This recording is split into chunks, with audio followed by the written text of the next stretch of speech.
Boa noite a todas as pessoas, sejam bem-vindos aqui à nossa casa, ao nosso lar. Aqueles que nos acompanham aí pelo Facebook, também sejam bem-vindos. Nós vamos começar os trabalhos da noite. Hoje nós teremos o privilégio de ter o Eric, que vai nos falar sobre bens valiosos, né? E eu acho, né, que os bens valiosos que ele vai falar, a gente não compra no mercado financeiro, né? Ou também não acumula, né, debaixo do colchão. Então, como é de costume, antes de começar qualquer atividade na casa, a gente sempre faz uma prece. Pois a prece é uma forma que a gente tem de nos conectar com Deus. É a forma no qual a gente deixa um pouco de lado as nossas preocupações e tenta sintonizar com a espiritualidade amiga que está sempre presente em todos os nossos trabalhos. Então, por isso eu vou convidar todos vocês para acalmar os corações, deixar também que os nossos pensamentos fiquem tranquilos e dirigirmos o nosso pensamento para Deus, para Jesus, pedindo sempre que o Divino Mestre sempre nos oriente, sempre nos ajude e principalmente sempre nos permita que consigamos perceber os conselhos tão bons que recebemos da espiritualidade amiga. Esperamos que na noite de hoje, a partir da fala do nosso palestrante, cada um possa captar a mensagem e transformá-la dentro de si, para que possamos ser pessoas melhores, indivíduos que possam não apenas pensar em si, mas pensar em todas as outras pessoas que convivem conosco. Que Deus nos abençoe, que Jesus sempre ilumine a nossa trajetória e que os amigos espirituais inspirem o nosso palestrante da noite para passar a lição e o tema de hoje. Que Deus nos abençoe. Que assim seja.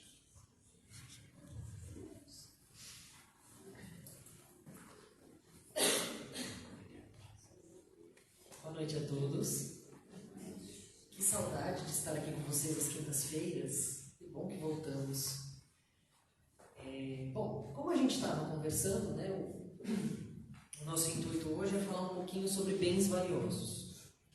E aí eu vou deixar alguns questionamentos no ar, para que durante a nossa conversa nós possamos fazê-los mentalmente, né, e ir tirando as nossas conclusões ao decorrer da palestra, ou não também, não tem problema.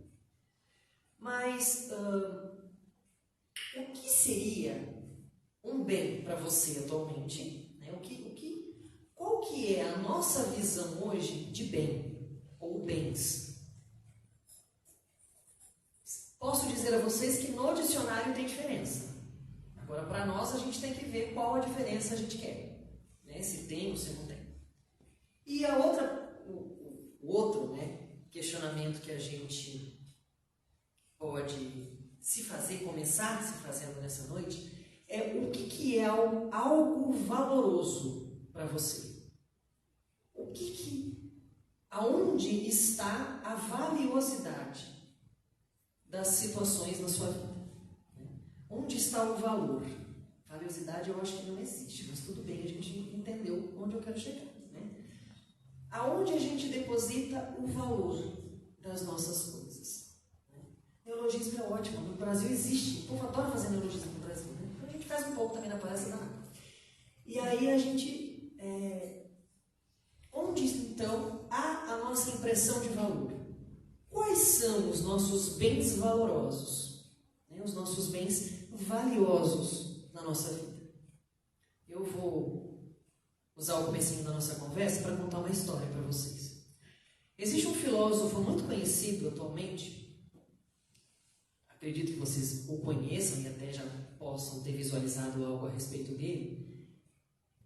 Ele é um querido, né, o Mário Sérgio Cortella. Acredito que vocês o conheçam e já tenham até escutado esse texto, ou de mim ou dele, porque eu sempre falo desse texto.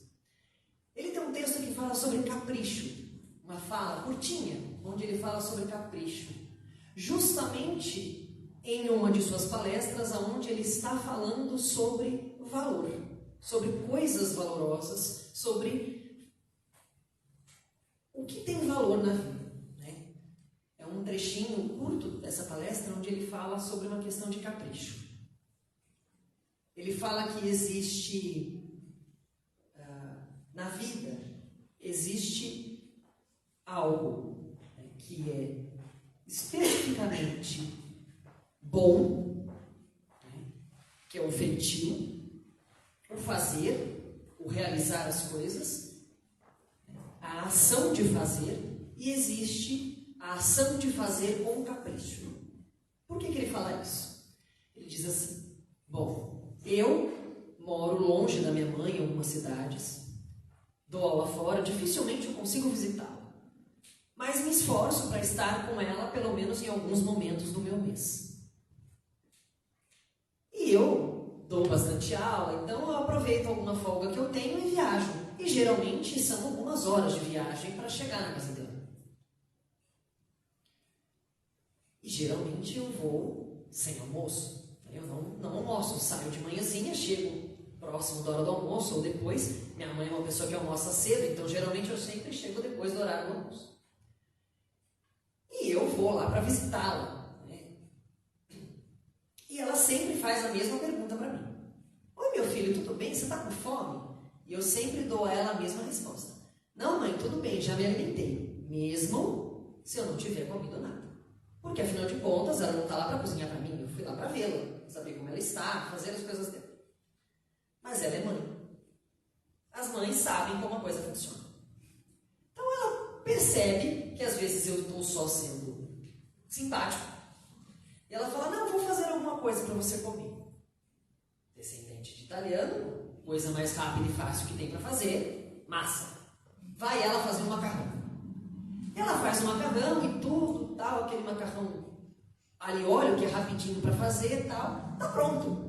Ela poderia ter feito um macarrão, posto no prato e dito: tá aqui. É a forma prática. Eu estou com fome, ela vai me dar alguma coisa para comer, ela faz o prático. Mas ela é mãe. Há um capricho na execução das coisas que ela faz. E qual é esse capricho? Ela pode muito bem terminar o macarrão, colocar no prato e me servir. Mas não.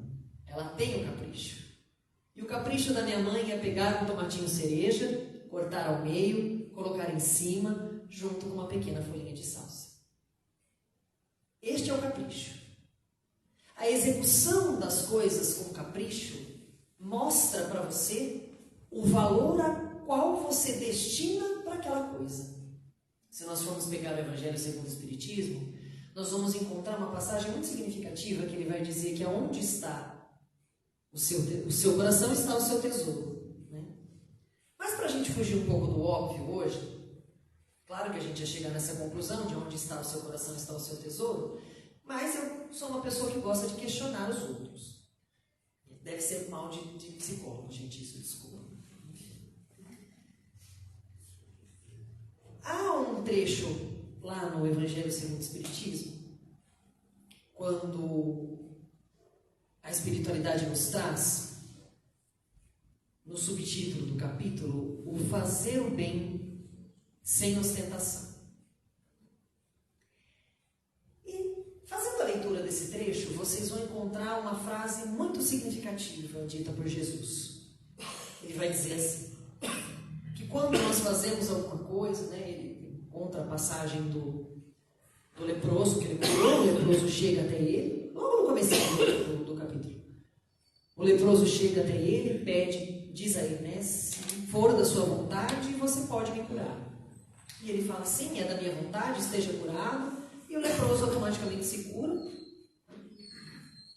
E ele diz a ele, não precisa divulgar isso para as pessoas, mas vá até o templo, mostre aos sacerdotes o que houve, ofereça aquilo que está prescrito por Moisés e siga o seu caminho. Aí você pega para olhar esse trecho, você fala assim, por que Jesus tem o cuidado de dizer, ofereça o que está prescrito por Moisés para aquela pessoa? E o que estava prescrito por Moisés? Vamos lá, vamos contextualizar. Na época de Moisés, existe o que nós chamamos que nós conhecemos comumente como os 10 mandamentos nas tábuas da lei. Isso são os mandamentos de caráter religioso, vamos dizer assim, espiritual, que consta ali no processo de evolução da humanidade. Mas o que pouco se divulga é que também existe a lei mosaica. E a lei mosaica prevê um código de conduta para as pessoas da sociedade na época. Tá? Por que isso existiu? Porque existia um código de conduta que não combinava mais com a evolução daquelas pessoas. Então precisava-se de uma nova forma de conduta e vivência. Surgiu-se então a lei mosaica, que não são só os 10 mandamentos, mas existe uma série de ações e mandamentos de ordem civil a serem cumpridos. E uma das coisas ditas, né, na prescrição de Moisés é o que a gente aprendeu na época das nossas vivências, o que a gente denomina hoje, vamos dizer assim, em algumas instâncias, de dízimo, que seria a contribuição material para a sua fé, o templo que você segue, vamos dizer assim, explicando basicamente como funciona. Por que Jesus se importaria com aquela pessoa oferecendo o que estava prescrito na lei de Moisés para o templo? O que significa essa preocupação de Jesus? Vocês vão olhar para mim e falar assim: Jesus era respeitoso. Ele chegou para a criatura lá que perguntou para ele se era justo pagar o dinheiro de César. Ele disse: dai a César o que é de César e dai a Deus o que é de Deus. Então, lógico que ele vai falar para o outro ir lá e doar dinheiro para o templo. Mas por que Jesus, que fala sobre caridade, fala sobre doar-se, doar o seu tempo, deixar os bens terrenos para os bens terrenos, qual a necessidade dele olhar para aquela criatura e falar: vai lá e oferece o que está prescrito por Moisés? Além de ser um sinal de respeito para com a vivência dos costumes, também diz o que? Você ganhou alguma coisa. A gente sempre tem, pelo menos eu sempre tive esse costume. Quando a gente ganha algo novo, a gente separa o que é antigo e doa. Eu sempre fiz isso, pelo menos. E conheço algumas pessoas que também fazem. A gente adquire algo novo, uma roupa, um calçado, alguma coisa. O que não nos serve, que esteja em bom estado, claro, a gente põe para doação. O que Jesus diz para essa pessoa? Você ganhou algo novo. Você é uma parcela importante no mundo. Qual a sua forma? A forma que você pode contribuir neste momento para o mundo é não se esquecer que agora você é um ser humano que faz parte da sociedade novamente. Porque os leprosos na época eram excluídos da sociedade. Jesus o trouxe de volta, vamos dizer assim, para a sociedade. Então agora você é um ser humano que faz parte da sociedade. Você não pode se esquecer disso. Leve algo seu, o mínimo que seja, mas leve algo seu. E deixe isso disponível também para os outros lugares. E quando a gente fala de bens valiosos, né, nós estamos falando exatamente disso. Os nossos bens, como bem disse o Adilson, né, os nossos bens principais não são acumulativos debaixo do colchão e não dá para a gente comprar no mercado, em qualquer lugar que seja. Mas eles são cumulativos no nosso processo evolutivo. A gente acumula esses bens lá na nossa evolução. Eu já falei aqui uma vez, vou falar de novo. Quando a gente chega para lá reencarnar, a gente passa lá no setor de reencarnação para assinar o contrato do reencarno, e a gente fala que a secretária está lá no nosso contrato, né? Lá, está aqui, plano reencarnatório. Não esquece de ler as letras miúdas, porque depois você não vai reclamar, que não estava lá sendo lido, você ia ali. Então você vai lá, você acha um monte de coisa, inclusive as aquisições que você teve em encarnações passadas. Então, existem bens que se acumulam sim nas nossas vivências. E aí ele tem outra frase muito significativa, né? Que a sua mão esquerda não saiba o que faz a direita. Ah, então quer dizer que se eu for fazer alguma coisa, eu tenho que só usar uma mão. Não posso usar outra. Uma mão só. Então, quando ele fala que a sua mão esquerda não sabe o que fez a direita, ele diz assim: isso precisa ser importante para você. É o que basta. Não precisa ser importante para muitas pessoas. Precisa ser importante para você. Eu acho que eu já contei essa história aqui, ou não foi aqui. Mas é uma história muito interessante do fazer a sua parte. Uma grande... Acho que vocês já ouviram isso, gente, da minha época de evangelização. Existia uma grande floresta que em determinado momento começou a pegar fogo. E os animais começaram a correr todos embora para distante do fogo, porque senão eles iriam morrer. Mas em meio àquela multidão de animais, via-se um passarinho que ia lá no rio, pegava uma gota de água, voltava e jogava no meio do incêndio.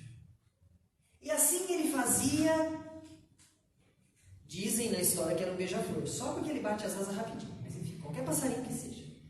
Ele ia lá, pegava uma gota de água, voltava e jogava no meio do incêndio. E aí o elefante olhou para a cara dele e falou assim: o que é que adianta sei lá e jogar uma gota de água no fogo? Vai fazer alguma diferença? Ele falou: para você pode não fazer, mas para mim faz. Afinal de contas, eu estou dispondo daquilo que eu consigo fazer para que eu consiga resolver uma situação.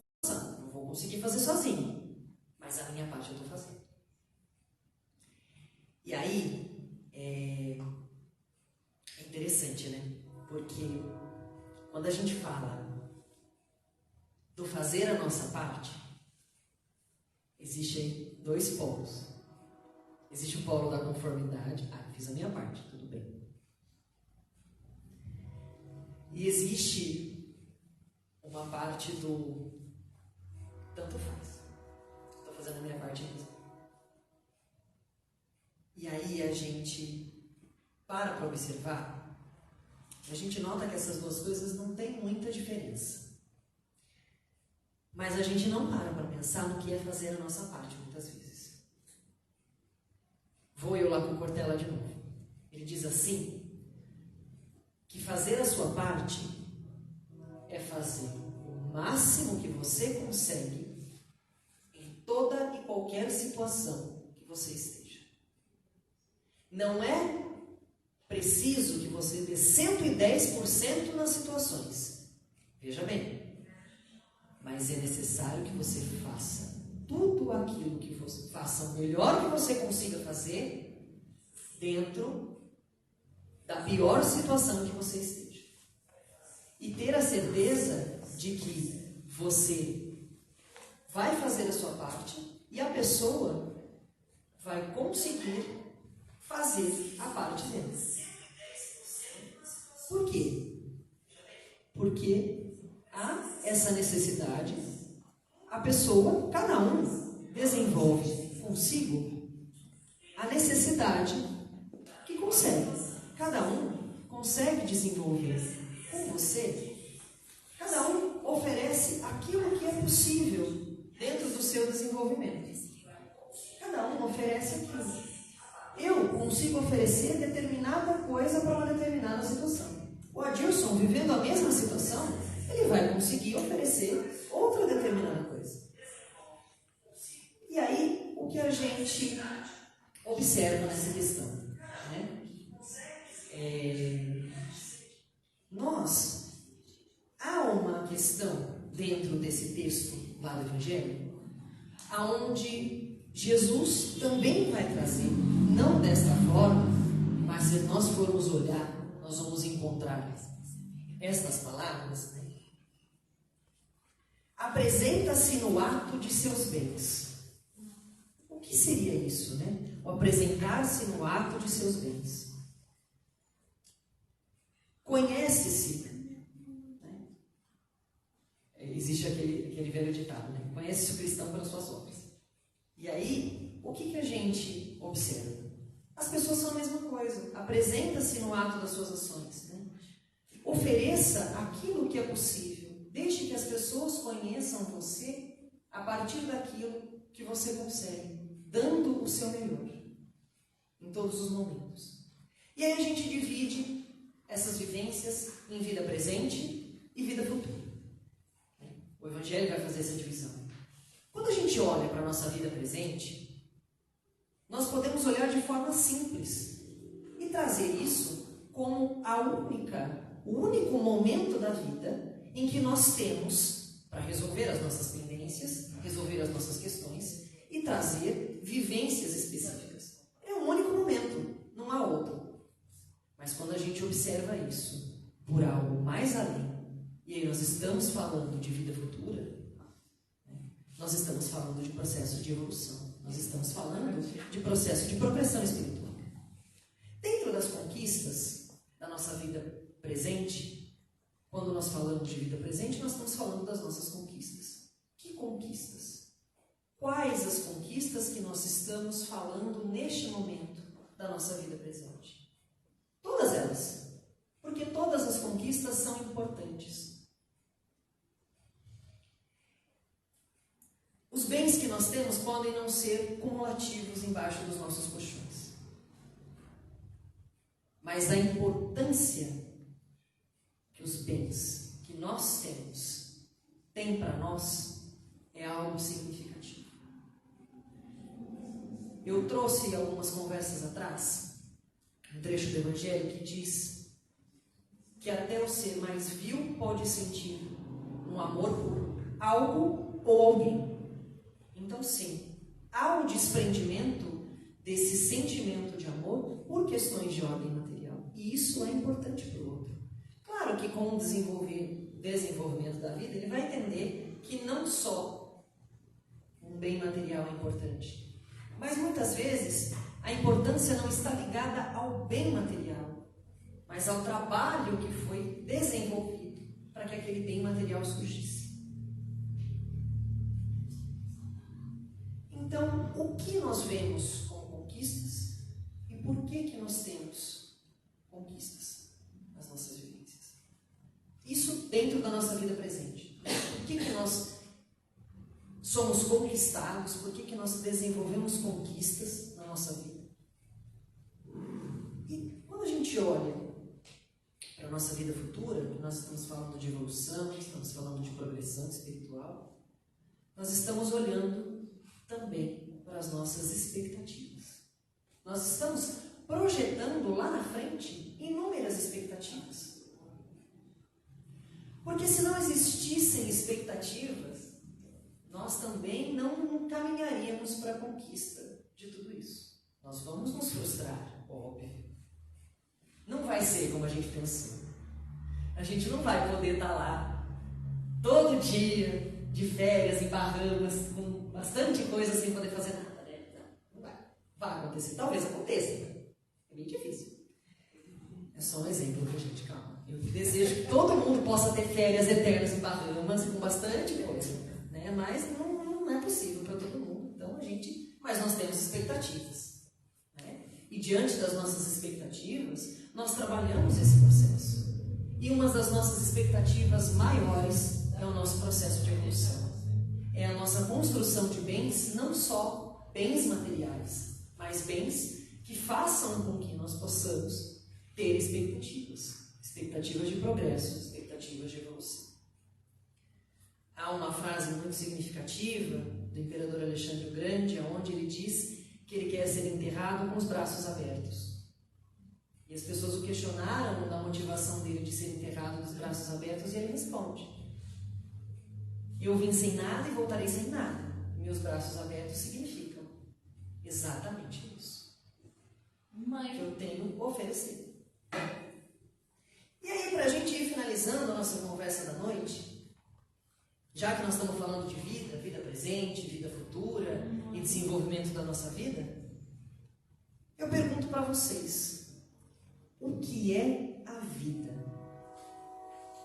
E aí eu vou trazer uma resposta de uma filósofa muito querida minha, que eu acompanho bastante o trabalho dela, eu gosto bastante, a Rita Von Hunt, e ela diz o seguinte: que a vida é aquilo que acontece entre os nossos planos, é aquilo que nos escapa. A vida é aquela coisa que, se você definiu, você já errou. A vida é uma jornada que só tem um ticket de ida, que não permite ensaio e não tem bis. E aí eu quis trazer esse trecho, né, onde ela fala que só tem um ticket de ida, que não permite ensaio e não tem bis depois que a cortina se fecha. Eric, mas você acabou de falar que a vida presente não é a única proposta de vivência que nós temos. Então como é que você pode definir a vida como sendo algo significativo e que não tem bis quando a cortina se fecha? Simples. Porque a vida, ela pode não ser única, mas as oportunidades que nós temos na nossa encarnação, essas são únicas. Então não dá para a gente querer bis depois que a cortina se fecha. A gente teve as oportunidades até ali. Dali para frente é uma nova jornada com novas oportunidades. Ou pode até ser que as mesmas oportunidades existam, mas as vivências, para que elas possam ser vividas, são outras. Automaticamente são novas oportunidades. Eu espero que o Mestre Jesus sempre nos guarde, nos abençoe, ilumine os nossos corações. Vou convidar todos agora a fecharmos os nossos olhos, para que a gente possa entrar em contato com a espiritualidade novamente, agradecer esse momento, todo o carinho, a bondade, o amor e o cuidado que a espiritualidade tem conosco, que nós possamos estar ali, neste momento, abertos a este aceite, a este contato, que ela possa sempre nos proteger, nos guardar, nos auxiliar, que ela esteja conosco, nos observando, nos auxiliando nos nossos processos de acúmulo dos nossos bens, dos bens importantes para o nosso progresso, para a nossa evolução, e que nós possamos nunca nos esquecer que são esses bens que são a nossa luz e o nosso motivo